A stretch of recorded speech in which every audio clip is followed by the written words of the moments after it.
Awesome. Okay, so it's December, the first Wednesday of the month, and this is Kari. I'm here with Cheryl and Colleen, the Consistently Creative crew, and we're talking about photos tonight. I'm going to talk about a photo process, which is kind of my own made up language. And we're going to kind of get started just recapping what we've done. So in September, we talked about how to organize. In October, we talked about tagging, which is a good part of organizing, so people would have a basis of understanding that. And then in November, we kind of went back and talked about how to develop your own personal photo plan. And we covered things like organization, backups, family sharing, and legacy, and deciding what you want to do with your own personal photo plan with your families and maybe your ancestors and your current family kind of drives what you want to do and how you're going to do it. So last time we talked about we have to identify where we are and where do you want to end up and some of the steps to take to get there. And we talked again about organizing. Can you find things? Can you maintain your organization easily? Is it only in one place? We also talked about backing up and following best practices with 3 copies, 2 different types of media, and 1 outside location so that they're not all stuck in the one home in case something happens to your home. And again, your backup system needs to be easily maintained. And I also talked about family sharing and how to send and receive from family members. That's an important consideration. And also what happens when I die. So does your family have access? Do they know how to access all of your photos? Is it easy? So last time we talked a lot about that, and that kind of drove, what you want to do and what you want to think about doing and how to develop your photo plan. So tonight, after having all those kind of considerations in the back of our mind, I want to talk about your own photo process. And this is my own personal definition.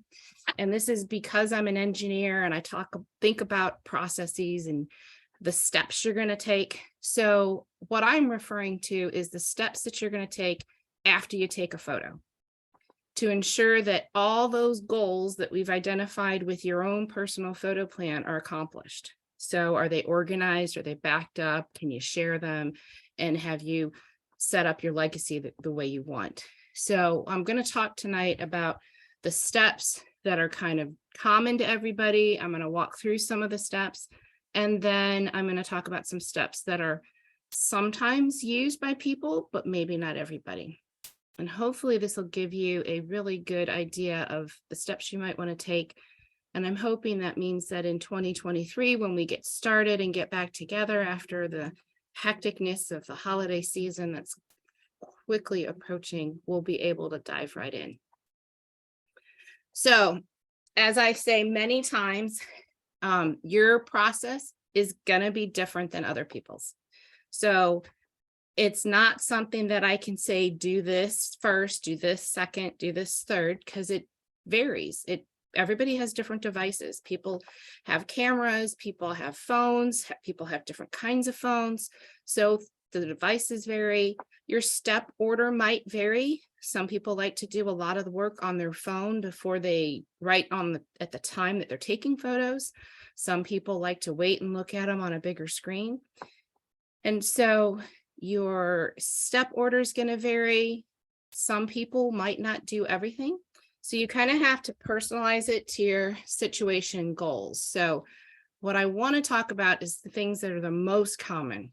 So first of all, people commonly copy their images off their camera and onto some sort of storage device. This can be physical device like a hard drive. It could be a cloud-based storage, but it's typical that people don't just leave them sitting on the one device and never do anything with them. The other thing that people commonly do is you delete the bad ones. And by the bad ones, I mean the one where the finger is in front of the camera and all you can see is a finger, or it is so blurry you can't make anything out, or it was on your camera, maybe on your phone, if you take an image of the floor or an image of your pocket by mistake, as well as duplicates. So sometimes we can take 5, 10, 20 or more pictures of a big group of people, and half of them have their eyes closed on a bunch of them, and we don't tend to always keep those. So sometimes it's very easy to weed out those on a kind of on a first pass. And then there's organizing.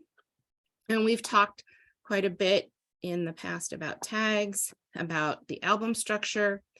And then there's editing photos, straightening horizon lines, making certain that things are cropped the way you wanted, fixing the color if you need to, getting rid of red eye, as well as doing regular backups.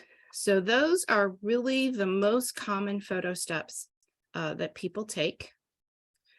But within that, I would say examples of processes can vary. And what I mean by that, here are just a couple of ideas. So some people like the one touch method, where you touch your photos one time and you don't touch them again. So when you do something with your photos, you do everything you need to do with that photo. You edit, you organize, you tag, you back up, and then the photo is done and you don't have to do anything else with it. There are other people who say, oh, that's way too much work. I can't do that for every photo I'm taking as they're coming in, but I'm going to back them up and be sure that they're backed up so that when I do have time, I can take another pass through the photos and organize and tag or whatever I'm going to do. So with options with backing up, you can put them in forever storage. And since they do 3 backups, you're good and you don't really have to worry about them. Or you can sync to another platform, but remember that they do a single copy at the time of when the sync is, which means that as you delete and edit and modify, those originals are changed. So they sync completely at the time. But since they only maintain 1 copy, you really should do an additional 2 copies in some manner. So for example, if you have your phone and you're syncing to another place, I would really recommend that you do 1 additional copy in some manner so that you really do have 3. If your phone goes down, it's going to affect your sync and you can lose everything. The other option is to maintain 3 copies yourself. I just strongly recommend that you keep at least 1 in a different location. So be it a bank vault, a family member's house, your neighbor's house, somebody else, someplace off the side of your house. Many of us are probably aware of somebody who's lost their home or part of their home to a fire or a flood or a hurricane. And if everything's in that house, they may lose everything. So it's a good idea to keep at least 1 copy off of the premises, especially if you're doing that 3 copies yourself. Another option of a process is to do all of the organizing in 1 pass and do the other steps later. So you can bring your photos in, you can do tagging, you can do albums, you can do whatever organization you want to do, but maybe save editing and cropping and deleting until later. So there are many possibilities. And I can't tell you that one of them is right and one of them is wrong. It's really what you need, what works for you. What I do with my photos on my phone may not work for you. What I do with my photos on my camera might be the thing that works for you. It's all different, and I do different things with different devices, and the frequency that I do them is also different. So again, you have to find what works for you, and the system has to be easy enough that you can keep on repeating it and keep on working on it. So I am going to show an example using my phone, and I was taking some pictures as we were all showing up here. So hold on, I'm going to stop sharing this screen, and I'm going to start sharing this screen, I hope.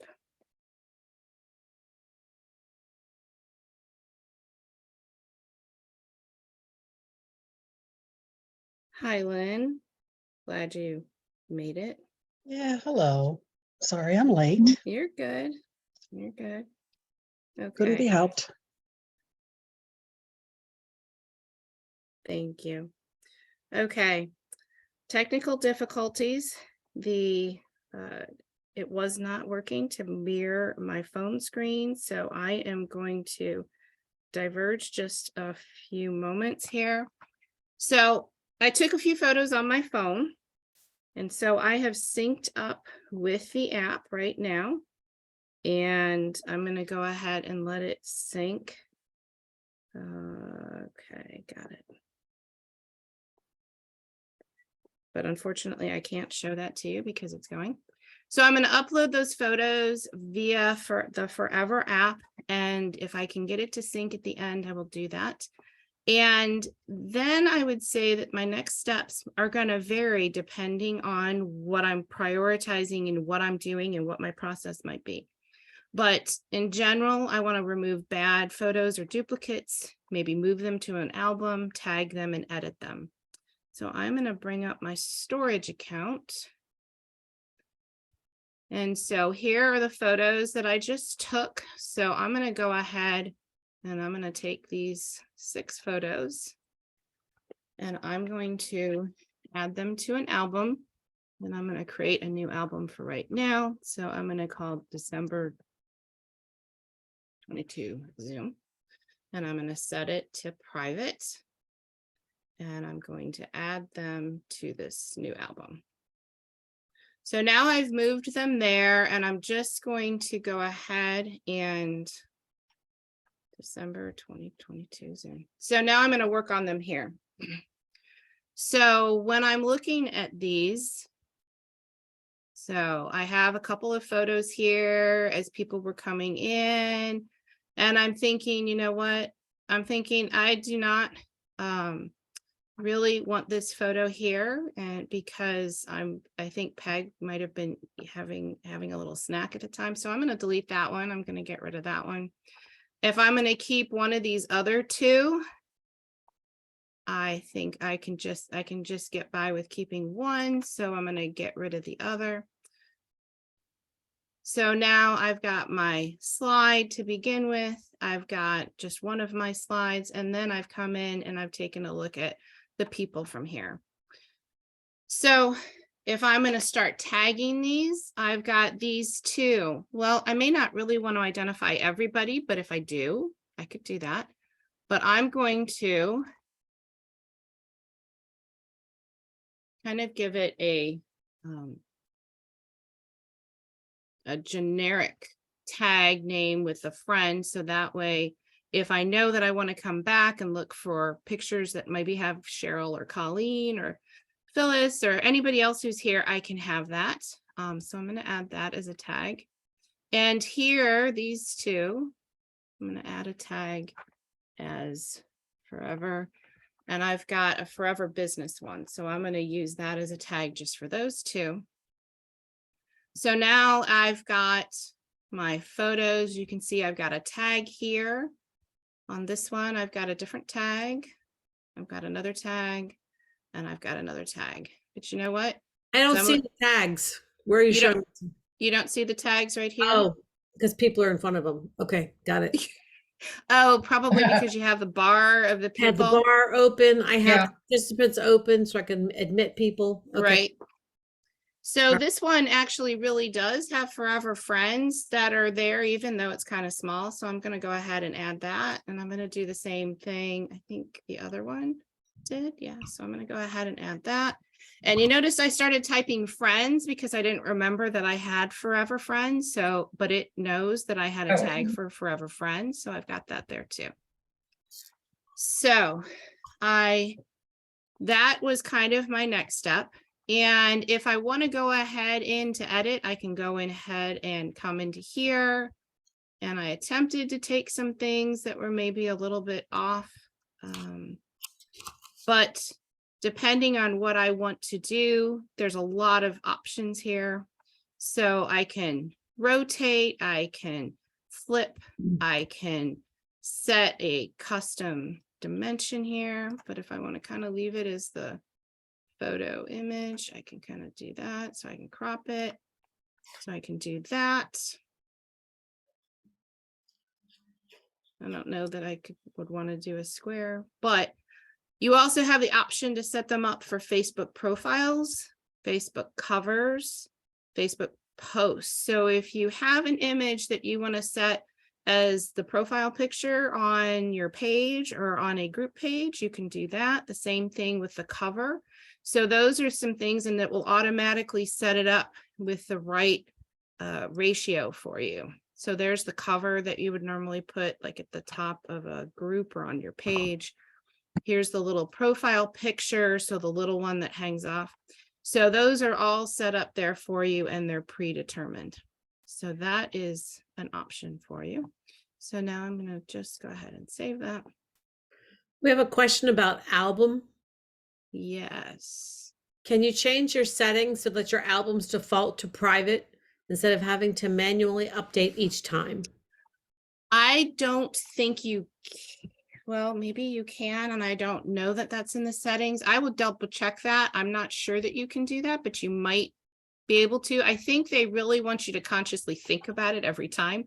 But I will double check.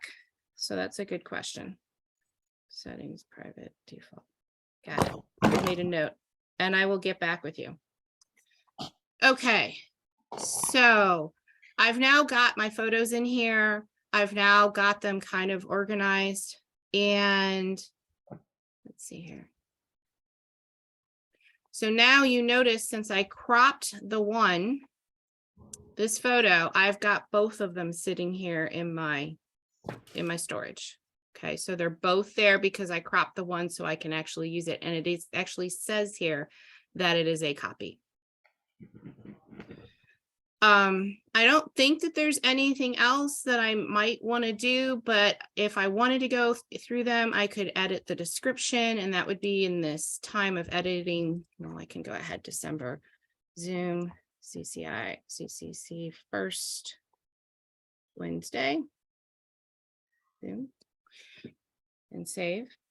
So I could do that with all of them. I can do that with a group of them. But this is really helpful if you maybe have a picture that needs the story to be told as to why you took the picture of this particular thing or this particular location. You can also do that with the album. So I could do that here and have it set up with a description for the entire album. So that's kind of the whole process. I took the photos off of my phone, even though you really couldn't see it, but I did take them tonight while we were here and talking. So, and I got them uploaded to my forever storage, and they are now there. So that's kind of the entire process. And I could leave these alone. They're backed up. I don't have to do anything else with them.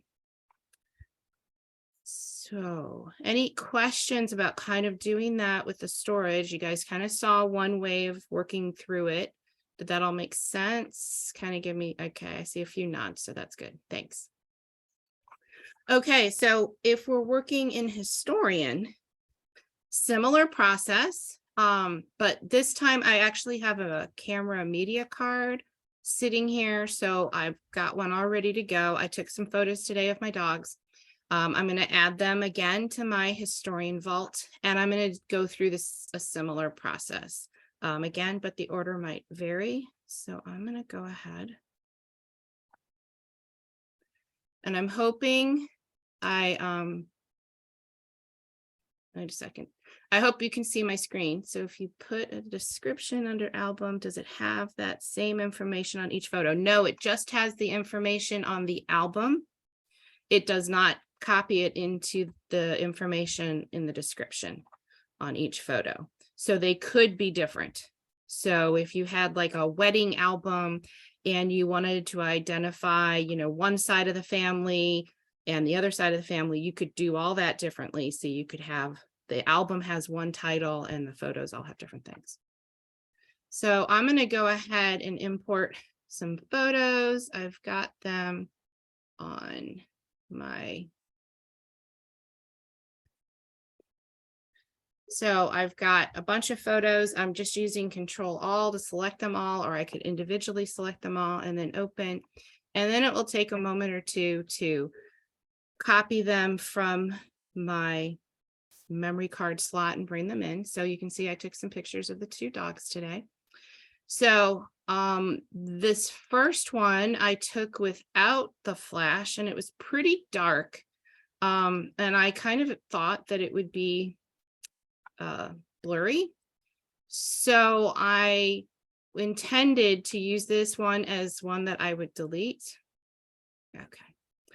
And it's not actually too bad.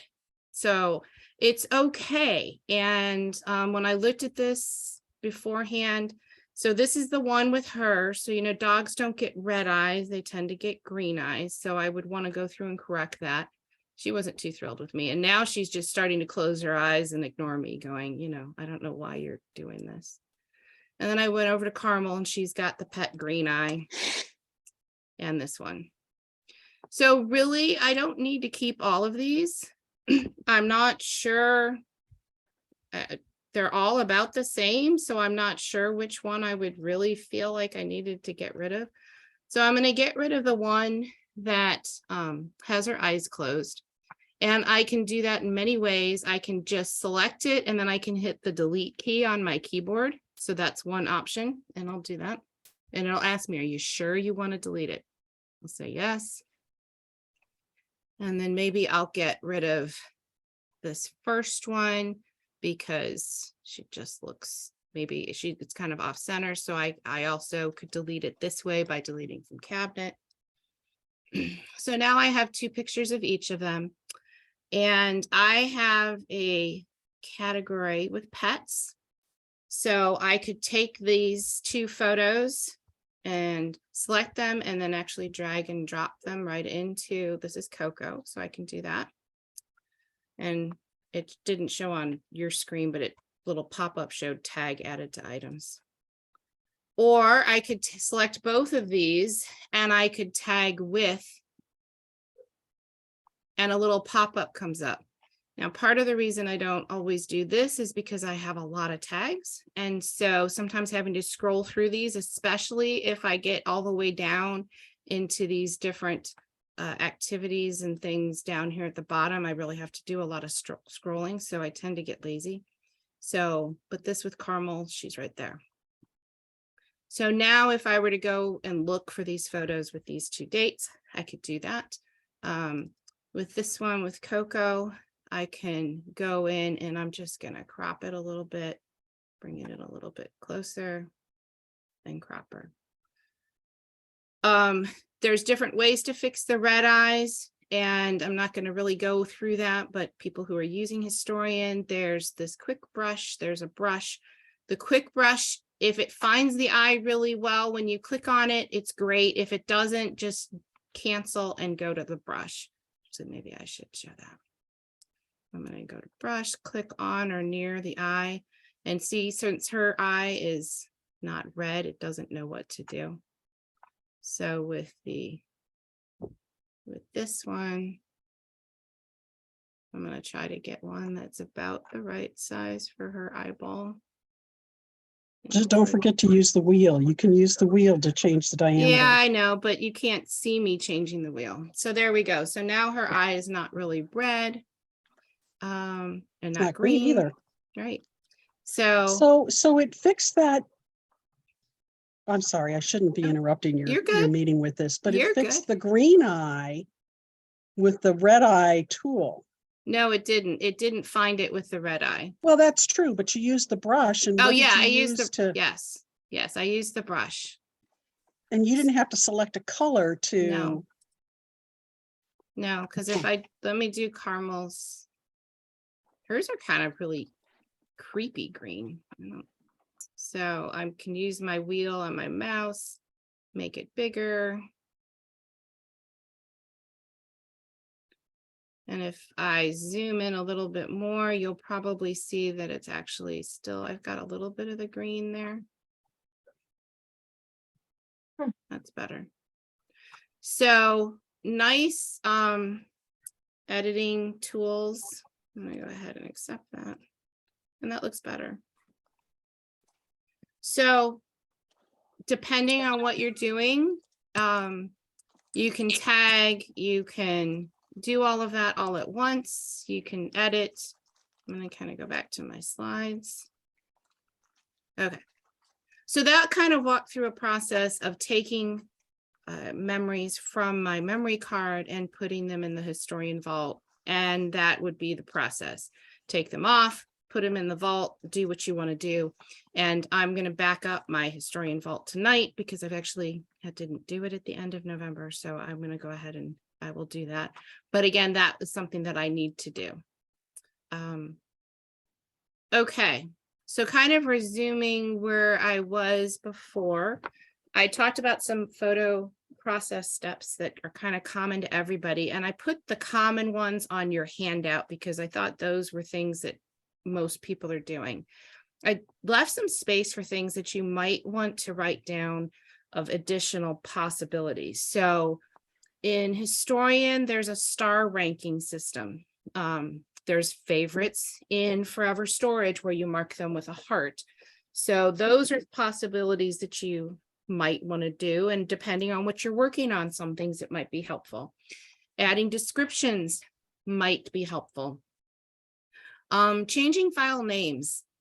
So there's a pretty big difference of opinion between different people, different photo organization gurus about whether to change the file name or not. Some people think you should always change the file name so it has the information about the photo, the people, the place, the time, the location. There are other people who say you don't need to do that because if you're organizing with the tags and the metadata, you don't need to do that. There are other people who think that changing the file name is extra work and it impedes the software's finding duplicates, because the way duplications are found or duplicates are found is it looks at the name, it looks at the date and the time taken, it looks at the size of the image. So if any of those items change, then it is not going to recognize that it's a duplicate. So again, people feel differently about it, and it really is going to be up to personal opinion what you want to do. Do you want to change the file names? Do you not want to change the file names? I personally don't change any of my file names because I started having too many duplicates in my Forever Historian, and it got really hard to recognize what was duplicates and not. And so I stopped changing any of my names. Any images that I have that have a name change now are from that I've received from somebody else. So I don't change them. I don't have to change them, but there are other people who think it's really important to change them. So it's really up to you whether that's something that you want to invest time in doing. So there's another thing that you can do is you can identify photos to be printed or things that you want to have printed. And in Historian, there is an easy way of doing that because there's a automatic tag that you can do, but you can do the same thing in your Forever Storage. You can create a tag that says printed or a tag that says scrapbooked, or a tag that says enlarged. So you know that you've already made an enlargement. So when you actually print your photos, you can actually go in and make a tag that says that. So then hopefully you will not print them multiple times. If you're like me, I have definitely printed the same photo more than once and actually more than twice. So you can identify that and use that as a tool. Historian also has an album planner, which is really helpful if you're planning what you're going to be working on and what you want to scrapbook or what you want to make gifts of. That's really helpful. Another thing is determining what you really want to keep. Are you keeping things temporarily because you're working on them? Are you keeping them for the legacy? So maybe you want the legacy to be the best of the best and not everything else. Maybe you want to keep the great and the best. Maybe you want to keep everything. But those are things within your process that everybody is doing kind of at a different time or maybe at a different stage. But hopefully that kind of gives you some ideas of things that you might want to consider. So let's make certain that you have your own steps or the things that are speaking to you now on what I've talked about. So I think the first ones of copying things off of whatever camera you're using, be it your actual phone or a physical camera, that you're putting them someplace, whether it's a physical drive or a cloud-based storage, deleting bad images and duplicates to whatever level that looks like for you, organizing them in whatever manner works for you, editing photos, and being sure that you have all of those good backups. And again, I just said all of these, but I think I want to go through them again. Ranking favorites and stars, adding descriptions, possibly changing file names, identifying photos to be printed or that were printed, using something to help you with album planning, be it in Historian or on the storage, and then determining what you really want to keep. And if there are things that maybe you temporarily want to keep, maybe identifying those that you're only going to keep them for so long. But for right now, until you're done printing them or creating an album or creating a photo gift or whatever you're doing, that you want to have those accessible. So if people are willing to come off mute, you don't have to come off camera or onto camera, but what step was new to you or one that you hadn't considered? And are there any steps that come to mind that you think really should be added?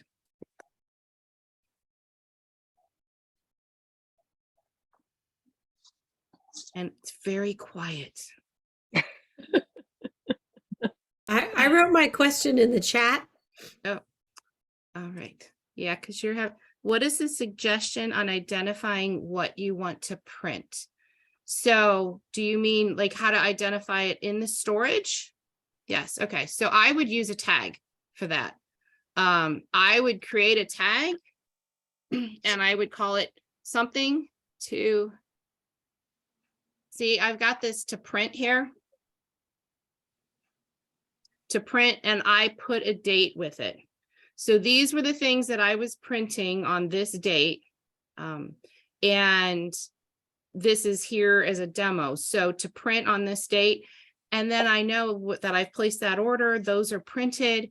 I can go through and when I come up and I see this one, I look at this image, I can see that not only, the tags that identified it to sort it, but I've got this to print. What I should probably do, I can now say, instead of to print, I can say printed. And eventually, probably what I will do is just have one tag that says printed, and I won't necessarily have the date. If I'm keeping the date because it's a project that I'm working on and I want to know when I printed it, sometimes that date's helpful. Otherwise, you could just put it with just printed, and that will be enough of an identifier for you. So hopefully that answers your question. Yes, I'm getting a thumbs up. That's excellent. Okay.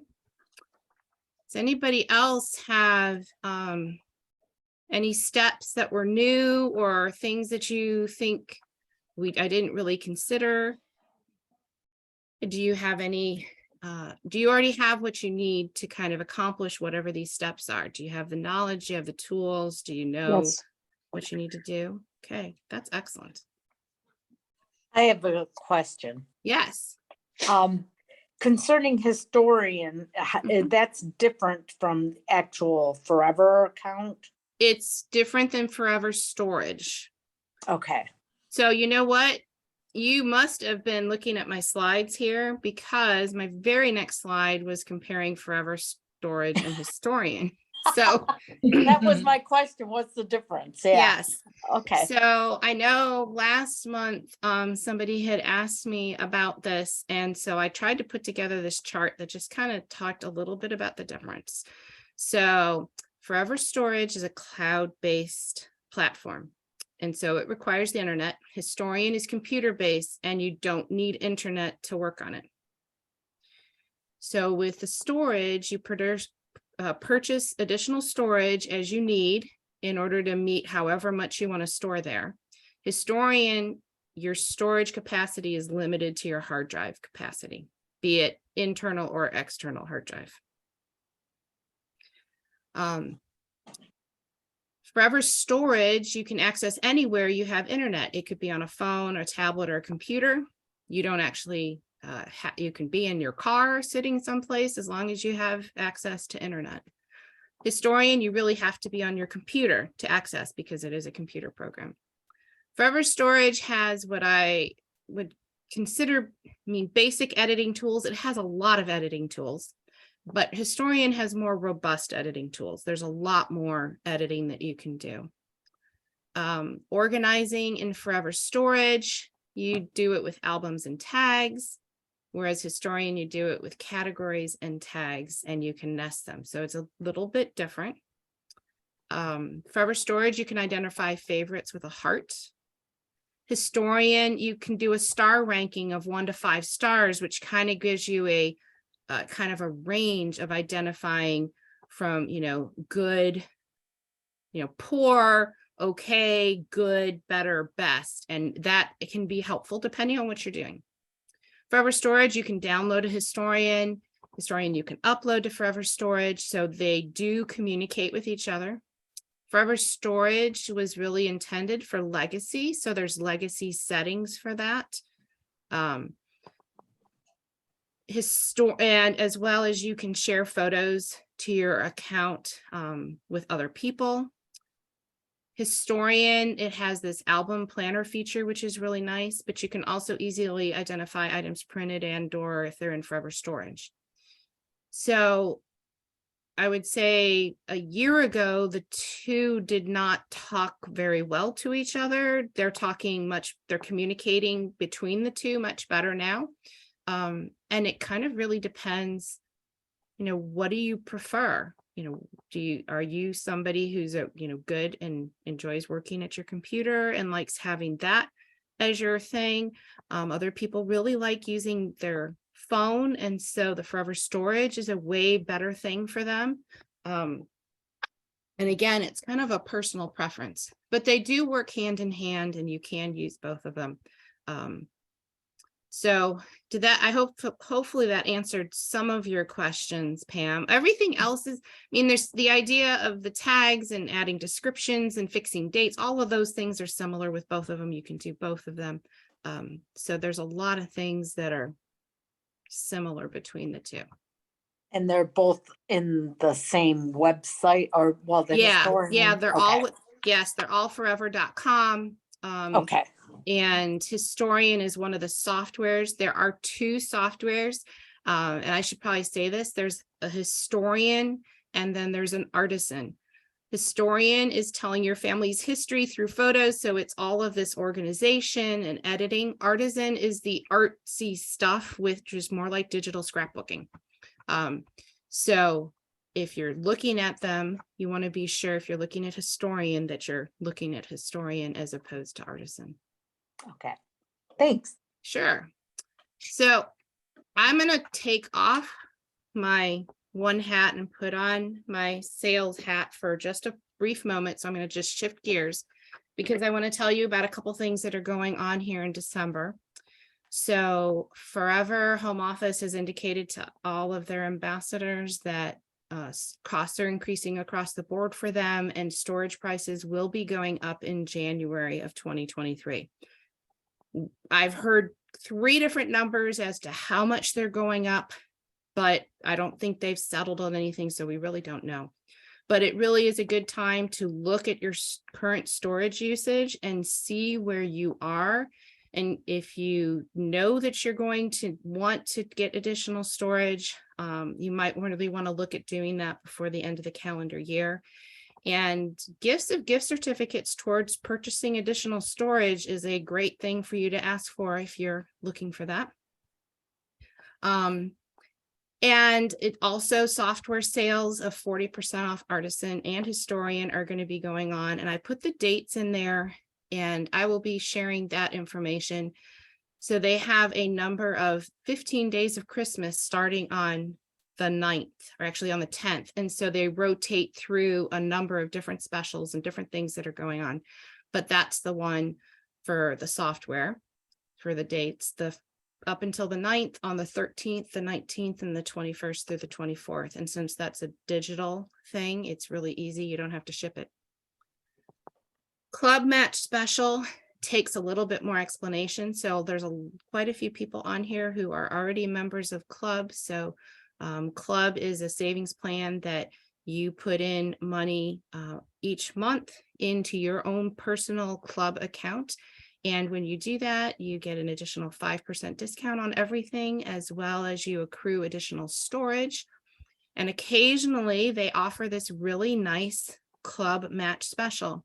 So if you join with a new club account, be it a new club person or somebody who already has club and starts a new one, they will match your first month's payment with a gift certificate at the end of the 3rd month.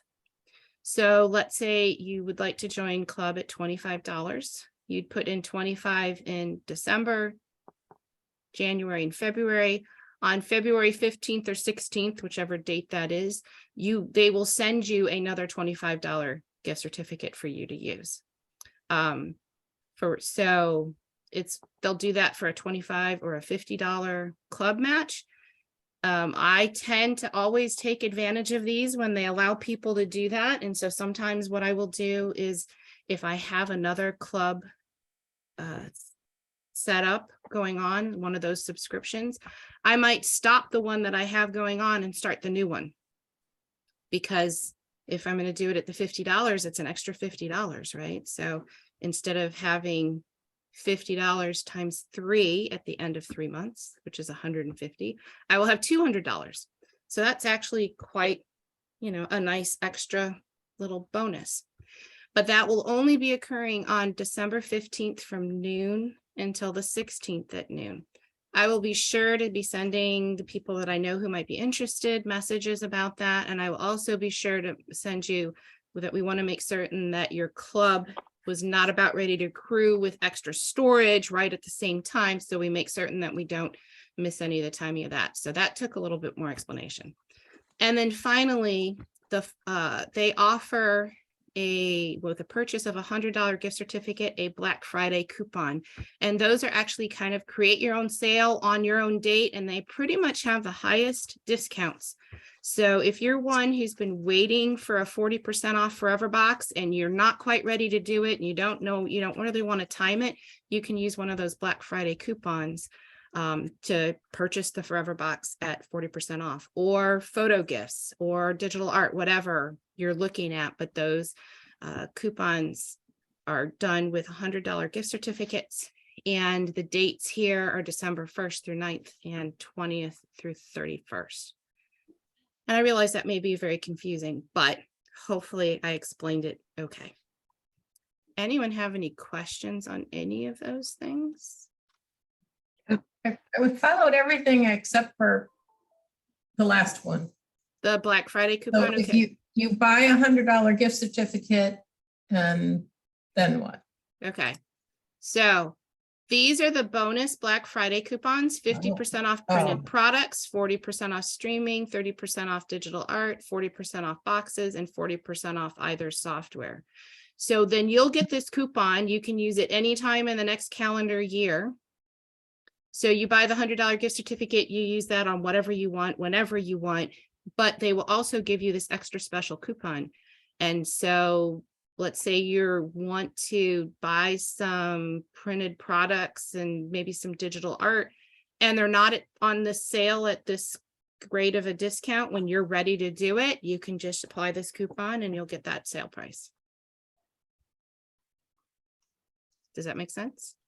Yes, but do you have to pick one, or do you get all 6 of those coupons? You get all of them, but it's a one-time thing. So you do it when you're ready to use your coupon. I would put everything that you want to put in at the same time. Okay. So it's a one-time use, but it can be on all of these things all at the same time. Oh, okay. Okay. So that's how I do it. I tend to use mine because I have some from last year. I have some 50% off printed products, and I have some digital art that I want to get. And when they're not on sale and I want to go ahead and order them, I'll put them all in my cart at the same time, and I'll apply my Black Friday coupon, and I'll get all those discounts. So they do say that you can get one with the $200, but I would recommend to anybody who's thinking about doing a $200 gift certificate, do 2 $100 gift certificates, because then you get 2 of these sets of coupons. With the $200 gift certificate, you would get 1 set. I don't know why they do that. And when I realized that, somebody else pointed that out, they're like, it's much better. So just so you know, that's there. So I hope that explained that. Did that help, Cheryl? I think so. So if you go by the $100 gift certificate, Yes. are those Black Friday coupons loaded somewhere so that when you go put something in your cart, it'll say, I you want- save them. I save them in my email. Just like a referral coupon, I save those codes. You can always send it to me and let me know. Oh, it's like a code. It's a code. It's actually a fairly long code. Don't quote me on this, but I'm thinking it's probably like 20 characters. It's a very long code. All right. So kind of taking my hat back off.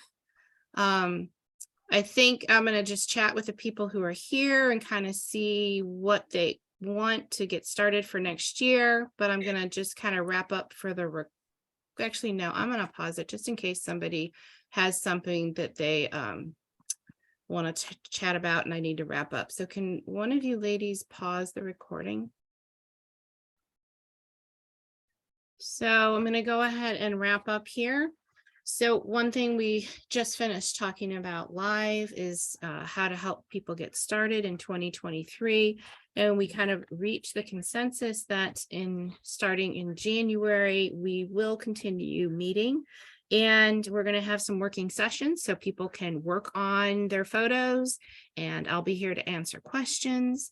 And if you have any questions between times, you can definitely send those to me and I can kind of plan or prepare, being able to answer them or have a handout or send something to you.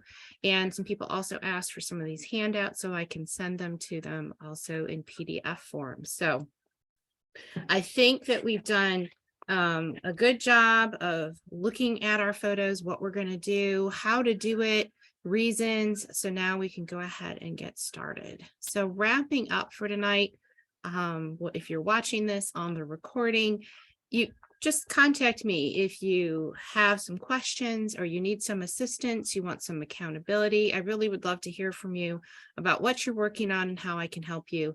I know with the very busy holiday season coming up, as well as the end of the year, a lot of any opportunities that we might have to work on our photos is going to be very small.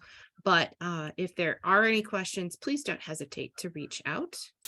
And also, if you're interested in looking into Forever, you can always go ahead and use the link that I have here, or you can use the QR code that's in the bottom right hand corner. If you hold your phone up to that and have your camera open, it will end up with a clickable link going to forever.com and will allow you to be associated with me as an ambassador, and you can take a look around the website and see what you're interested in.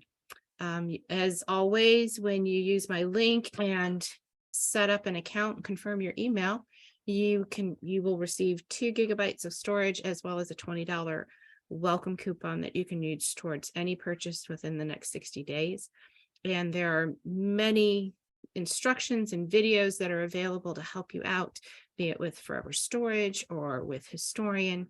And I'm happy to help you whatever you want to do in the process. So I am going to say thank you very much for watching, for joining me. Again, if you have any questions, don't hesitate to reach out. Everyone, I hope you have a wonderful end of the year, a great end to 2020, and I look forward to seeing you in 2023.